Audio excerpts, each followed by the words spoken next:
സങ്കീർത്തനങ്ങൾ 38-ാം അധ്യായം. രോഗിയുടെ രോദനം. കർത്താവേ, അങ്ങയുടെ കോപത്തിൽ എന്നെ ശാസിക്കരുതേ, അങ്ങയുടെ ക്രോധത്തിൽ എന്നെ ശിക്ഷിക്കരുതേ. അങ്ങയുടെ അസ്ത്രങ്ങൾ എന്നിൽ ആഞ്ഞു തറച്ചിരിക്കുന്നു, അങ്ങയുടെ കരം എൻ്റെ മേൽ പതിച്ചിരിക്കുന്നു.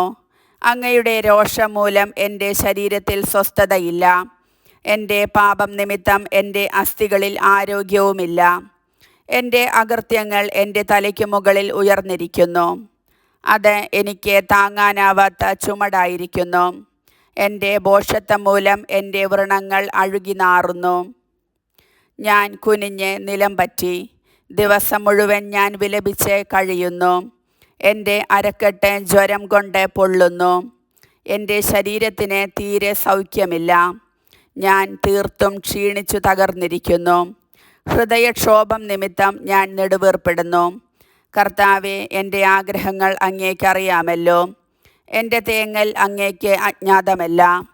എൻ്റെ ഹൃദയം തുടിക്കുന്നു, എൻ്റെ ശക്തി ക്ഷയിക്കുന്നു, കണ്ണുകളുടെ പ്രകാശവും എനിക്ക് നഷ്ടപ്പെട്ടിരിക്കുന്നു.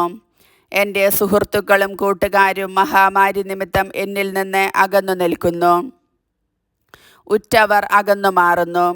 എൻ്റെ ജീവനെ വേട്ടയാടുന്നവർ കെണികളൊരുക്കുന്നു, എന്നെ ഉപദ്രവിക്കാൻ ആഗ്രഹിക്കുന്നവർ വിനാശത്തെപ്പറ്റി സംസാരിക്കുന്നു. അവർ ദിവസം മുഴുവനും വഞ്ചന നനയ്ക്കുന്നു. ഞാൻ ബധിരനെ പോലെയാണ്, ഒന്നും കേൾക്കുന്നില്ല. വാ തുറക്കാത്ത മൂകനെ പോലെയാണു ഞാൻ, ചെവി കേൾക്കാത്തവനെ പോലെയാണു ഞാൻ. ഞാൻ ഒരു മറുപടിയും പറയുന്നില്ല. കർത്താവേ, അങ്ങേക്കു വേണ്ടിയാണ് ഞാൻ കാത്തിരിക്കുന്നത്. എൻ്റെ ദൈവമായ കർത്താവേ, അങ്ങാണ് എനിക്ക് ഉത്തരമരുളേണ്ടത്. ഇതാണ് എൻ്റെ പ്രാർത്ഥന. എൻ്റെ കാൽ വഴുതുമ്പോൾ അഹങ്കരിക്കുന്നവർ എന്നെ പ്രതി സന്തോഷിക്കാൻ ഇടയാക്കരുതേ. ഇതാ ഞാൻ വീഴാറായിരിക്കുന്നു, വേദന എന്നെ വിട്ടുപിരിയുന്നില്ല. ഞാൻ എൻ്റെ അകൃത്യങ്ങൾ ഏറ്റുപറയുന്നു, എൻ്റെ പാപത്തെപ്പറ്റി അനുതപിക്കുന്നു. അകാരണമായി എൻ്റെ ശത്രുക്കളായി തീർന്നവർ ശക്തരാണ്, അന്യായമായി എന്നെ വെറുക്കുന്നവർ അനേകരത്രേ. നന്മയ്ക്ക് പ്രതിഫലമായി അവർ എന്നോട് തിന്മ ചെയ്യുന്നു.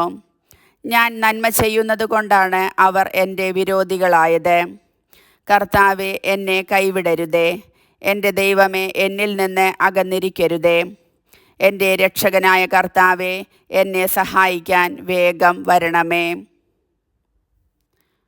കർത്താവിൻ്റെ വചനം.